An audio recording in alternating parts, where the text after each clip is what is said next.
Hey, Brian here with NetChecklist.com. In this video, I'm going to do a demonstration on using the application for real estate. I'm going to go through a buyer side pending checklist, and I'm going to highlight some of the things that the application can do for you. As I'm going through this, I'd like you to maybe keep three things in mind.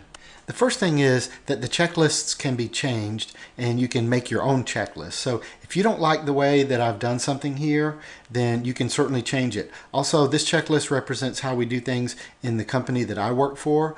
We use .loop for clients to digitally sign documents and to store all of our paperwork in and to submit it to the company for review. So if you don't use that, that's fine. You can make a checklist for however you do things in your company. The second thing I'd like you to think about is a new agent who's just gotten their license and they're going through their first transaction. Not only do they not know how to do things, they don't even know what they're supposed to do. They don't even know what steps they're supposed to be doing. So I think you'll see that this application can be very, very beneficial for that.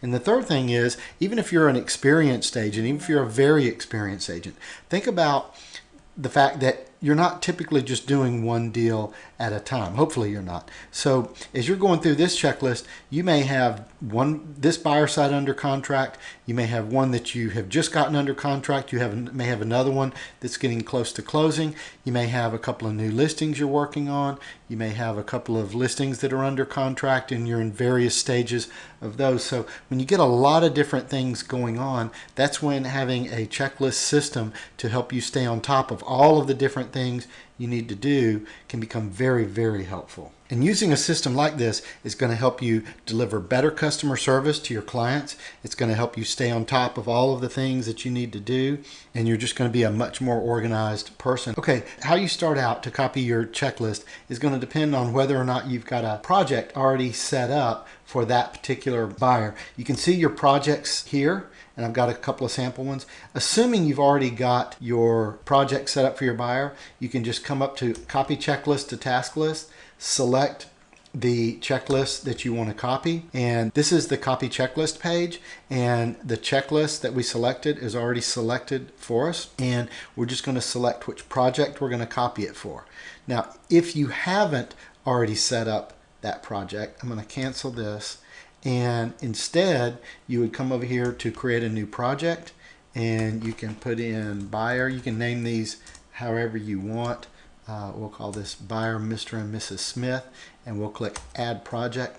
Then we're also taken to the copy checklist page, but this time the project is selected for us. It doesn't know yet which checklist we want to copy, so we're going to do the prepare offer to purchase .loop signatures checklist, and we're going to start out using that one. So this is going to be to prepare our offer. So we're not under contract yet, we're just preparing our offer, and we're going to click copy checklist, and it tells us one checklist was copied, 15 tasks were copied successfully, and some dependencies were added. So it tells us 15 tasks were copied, but only 8 are showing up. And that's because the program lets you set up dependencies on the tasks on a checklist. And that's for when one task can't be completed until another task or tasks have been completed first. And when something's dependent on something else, when it's added to the task list, it's made inactive, so it doesn't show up until all the things it's dependent on have been marked complete. So this is how we do business in our company using .loop, but to start out we're going to create a loop for the offer and make 2 folders in it, and it says see description below, and if we expand our task details, it tells us to make one folder for our agency documents and another for the offer for, and then enter the property address. And again, that's just how we do things in our company. I'm going to say yes on that. That's complete. I'm going to mark that complete. Yes. Prepare working with real estate agents in the agency documents folder and send that to the buyers to sign or upload a previously signed form. I'm going to say yes, I've done that. Prepare the buyer agency agreement in agency documents folder and send that to them to review and sign. I'm going to say yes, I've done that. Now, all these things I've marked yes, those changes are not saved in the database yet. To save your changes, you have to process updates, and you can do that either at the bottom of the list or at the bottom. So I'm going to say process updates, and we marked 3 tasks complete, and 2 dependent tasks were activated. And the ones that are activated are going to say just activated. And those are get the signed working with real estate agents back from the buyers, because we sent it to them to sign. Let's say yes, that's done. And get the signed buyer agency agreement back from them. Sign. Let's say yes, that's done. Prepare disclosures and send to the buyers to review and sign. If we expand that, it's going to remind us to send the residential property disclosure, the mineral oil and gas rights disclosure, and the lead-based paint disclosure if necessary. So let's say we've sent all of those to them to sign. I like to, when I'm working on an offer, go ahead and start sending them the disclosures and all of that stuff to review and sign while I'm doing the offer. That buys me a little bit of time to put the offer together and gives them something to go ahead and be working on. In preparation of doing the offer, I'm going to download the tax cards, the GIS map, the deed, and any restrictive covenants. Let's say I've done that. If the house is on a septic system, obtain a copy of the septic permit from the Environmental Health Department. Always do that if it's on a septic.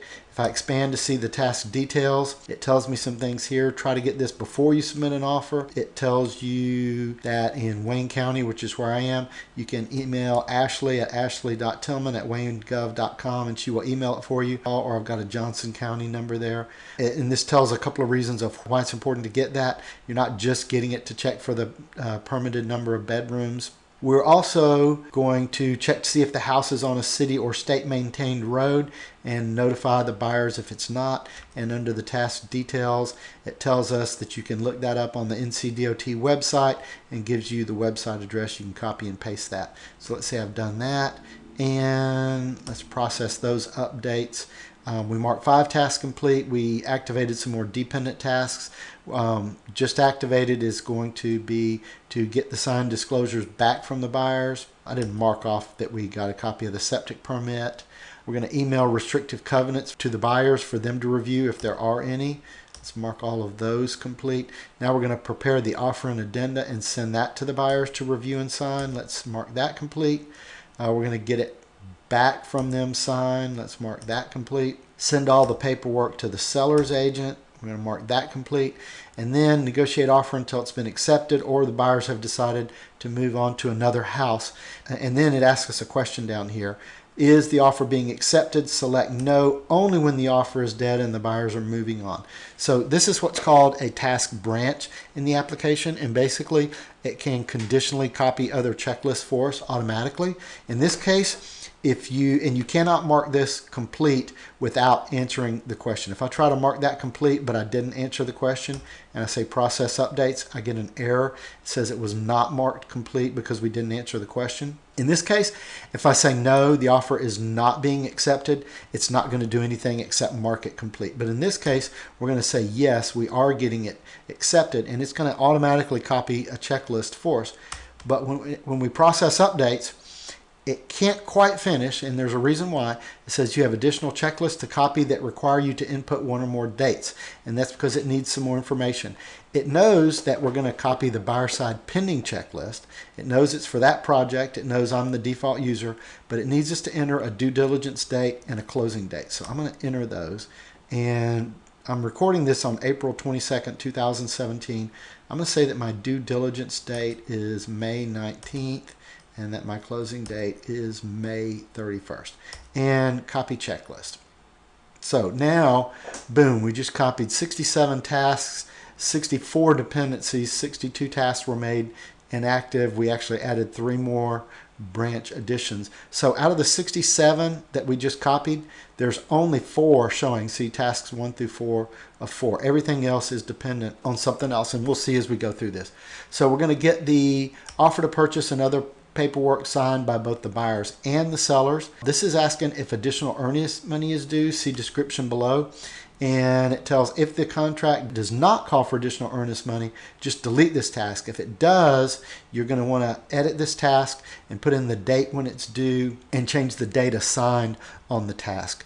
The application, every task has a date assigned, which is basically when it's assigned to you, and that controls when it's going to show up on your to-do list. And basically each time you log in, it's going to, by default, it's going to show you everything assigned to you up through the current day. So for me, it's going to show me everything assigned to me up through 4/22. So if I change this date and put it assigned, say the additional earnest money is due on May 19th, when the due diligence period ends, if I change this to May 19th, then it will show up when I log in on May 19th, or you may want to set it a couple of days ahead of time to notify you. But let's say there's not any additional earnest money due. We're just going to mark this complete. We're going to get the checks for earnest money and due diligence from the buyers, and we're going to prepare the acknowledgement of receipt of monies form and print it so we can deliver it to the seller's agent with the checks. Let's mark that complete. So we just activated 18 dependent tasks.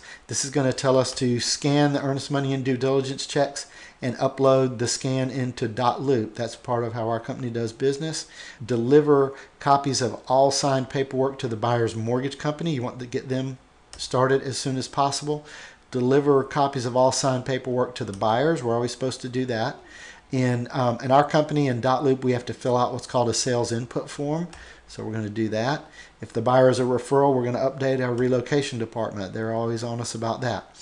We're going to write the sale on the board in the hallway at our company. That's something else we do. We want to post to our Facebook business page and any other social media sites that you got an offer accepted. That's good to help bring you future business. This is just a reminder. Try to schedule all inspections at the same time if possible. I've got a description in there. It's really easy if you can get them all scheduled at the same time. Number one, that gets them all knocked out, but also you only have to make one trip to the house, and hopefully you can have your buyers go with you and you can discuss things with the inspectors while they're at the house. Typically that's going to be a home inspection, a termite, WDIR, septic, HVAC, and any other inspections that you're going to do. That's really just a reminder to try to do them all at the same time. Make sure power and water on for the inspections. Schedule the home inspection with the buyers and put it on your calendar. Schedule the WDIR. Send a buyer a copy of the restrictive covenants if you haven't already. That's if you didn't use that prepare the offer checklist, if you just started with this one. Okay, I'm going to skip those two things. Send a copy of the contract and the buyer's contact information to the closing attorney and go ahead and get a time on their calendar for the scheduled closing date. So let's mark that complete. Now we've scanned our checks. We're going to deliver the checks for earnest money and due diligence to the seller's agent and get them to sign the acknowledgement of receipt of monies. In our company, when we're going to change the status in .loop to under contract and submit the file for review. I'm going to not get a copy of the home inspection yet. Let's mark those complete. And then, okay, when we gave the earnest money and due diligence checks to the seller's agent, they signed that they received them, but we need them to get that signed by the seller when they give the seller the due diligence fee. So we're going to still need them to get that back to us, which typically takes a few days, but the mortgage company is going to want a copy of that. So this is a reminder to get that back from them. It may take them a day or so to get that back to us once they get with the seller. I'm deliberately skipping these at the bottom. Okay, upload a signed acknowledgement of receipt of monies into .loop. That's once it's got all of the signatures on it. And then once we get that, it's also going to remind us to send that to the lender. The lender's going to appreciate that. They're actually kind of shocked when they get that ahead of time without having to ask for it. They're very pleasantly surprised. Okay, down here, this says find out if the buyers want a septic inspection and find out if they want a survey. These both also use those checklist branches. Both of them, if you select no, they're not going to do anything. But if you say yes, it's going to copy another checklist.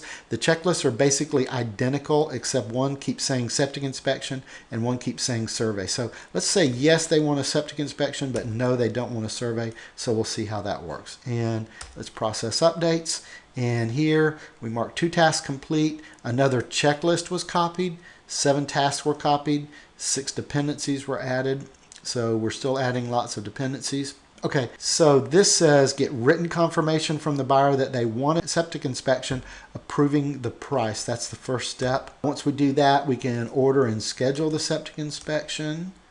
We can obtain a septic inspection report. Let's say we've also got our WDIR report now and our home inspection. Let's process updates. We're going to upload a copy of the home inspection into .loop. Our company wants us to have all of our documents in there for long-term record-keeping purposes. We have to send the WDIR to the buyers to get them to sign it. The mortgage company is always going to want a copy of that. So this is going to tell us to get that back. When we receive the septic inspection report, we're going to send a copy of that to the buyers. We're going to upload a copy of the septic inspection to .loop. If any repairs are needed based on the septic inspection, add that to our due diligence request. And we're going to send a copy of the bill for the septic inspection to the closing attorney to put on the settlement statement.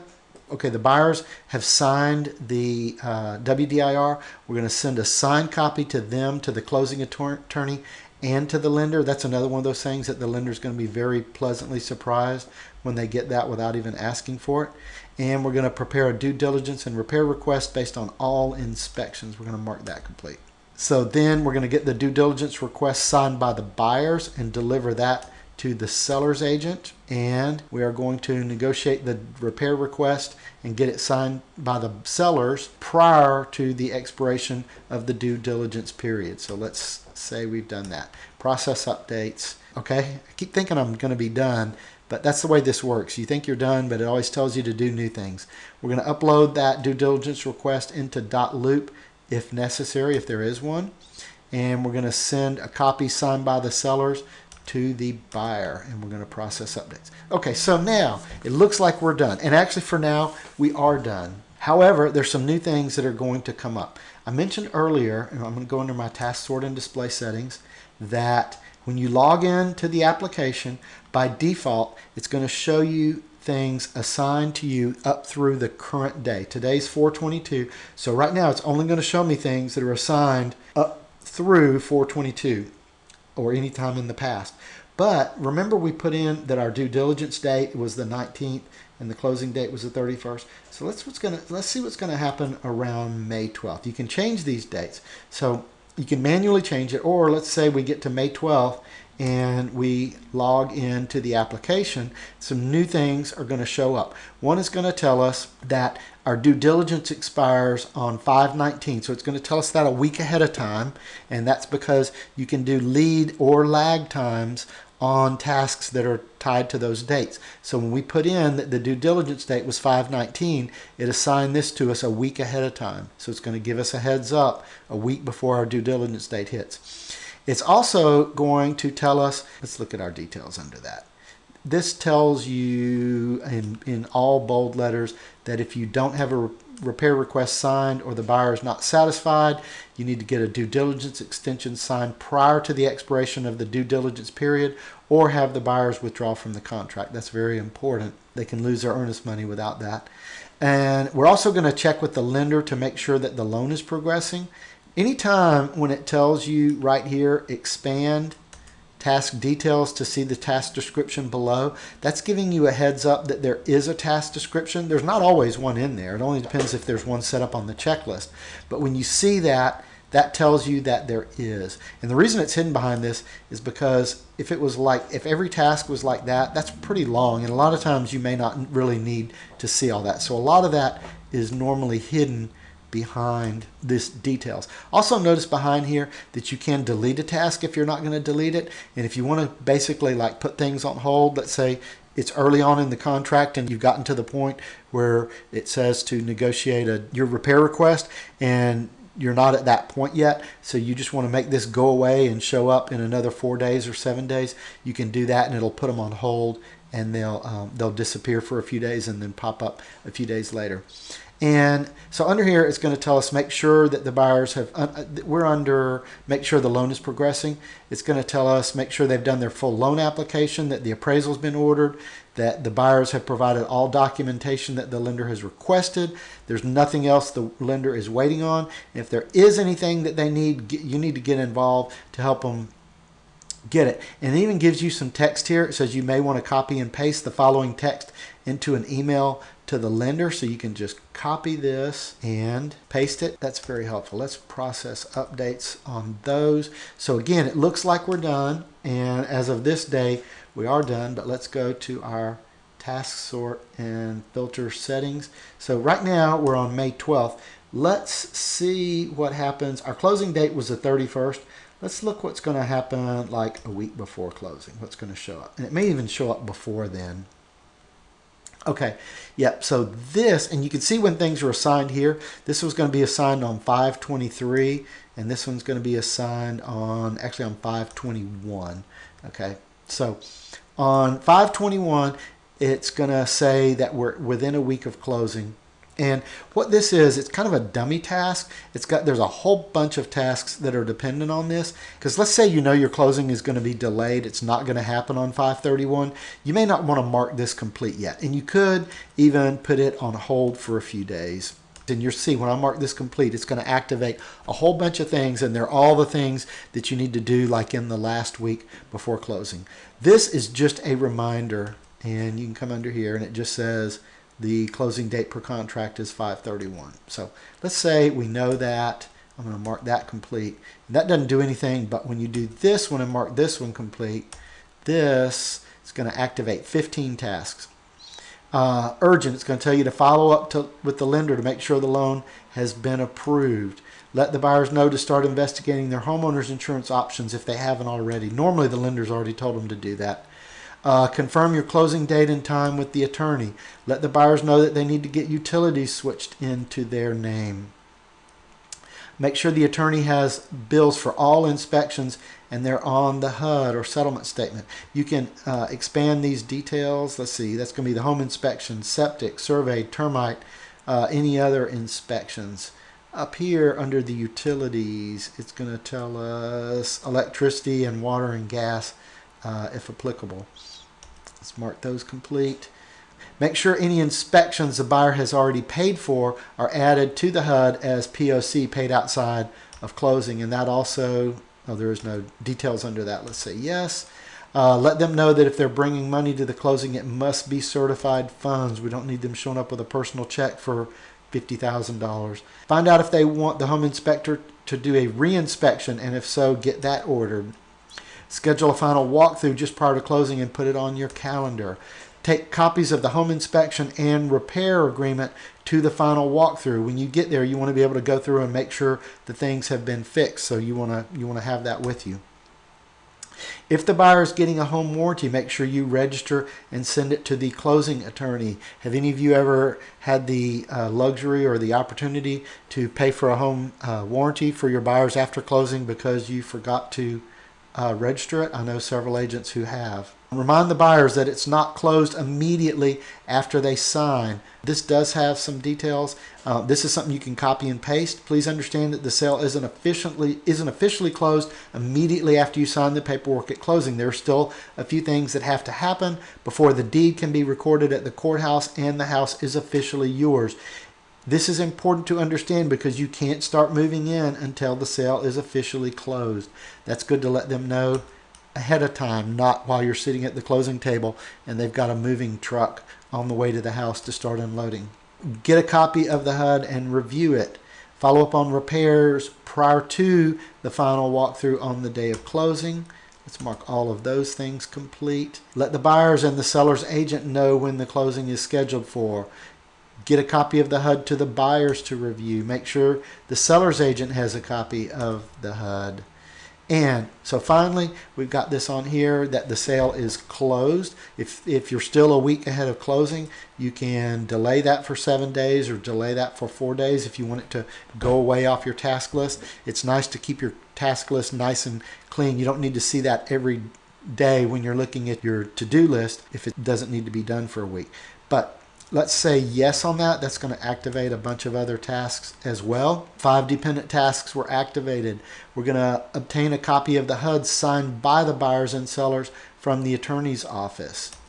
And notice on here that all of these things say that they're for the project buyers, Mr. and Mrs. Smith. If we had other projects, they would be on this list too, listed in alphabetical order. So we're going to pick up our check from the attorney's office.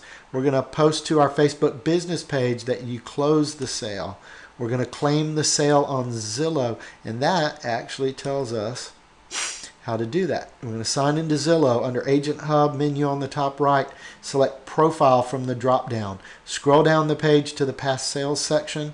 click Add Past Sales, type in the address and click Add Sale. It should find the property from the address you typed in, select that property, put in the sold date, the price, and that you represented the buyer, and then click Add to Profile. That's good to keep your Zillow, to continually enhance your Zillow profile. And if you think the buyers are happy with your service, request reviews from them on Zillow. And this also tells you how to do that. Very similar list here. And here it also gives you some text that you may want to copy and paste into an email to them. Hey, I wanted to thank you again for allowing me to assist you with your purchase of your new home. Certainly a pleasure working with you.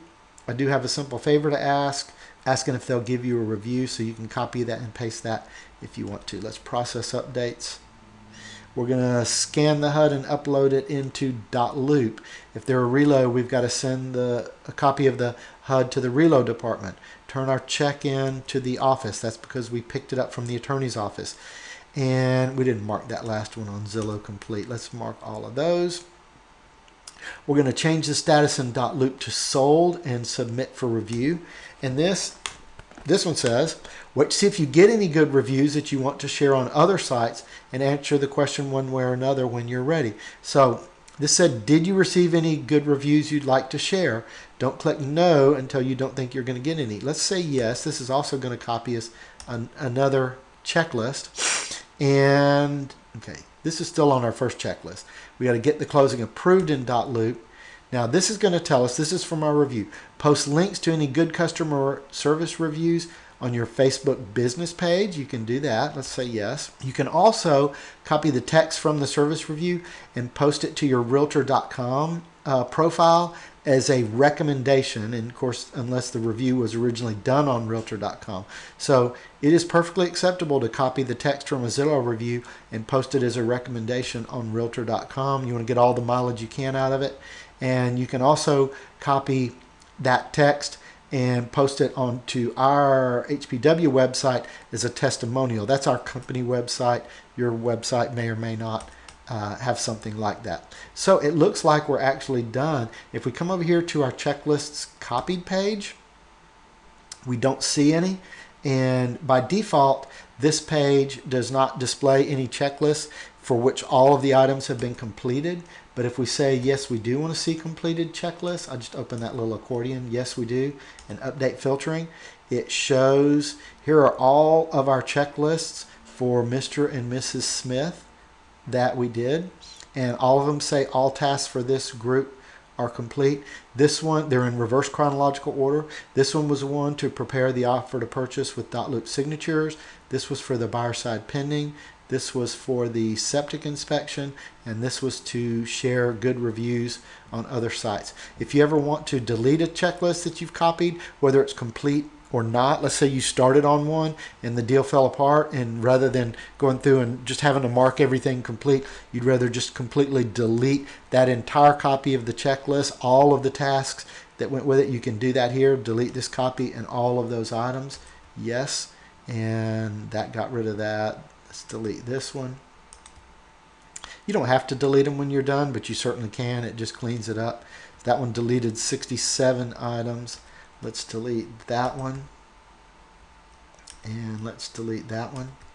So I hope that gives you a good idea of how the application works. Thank you.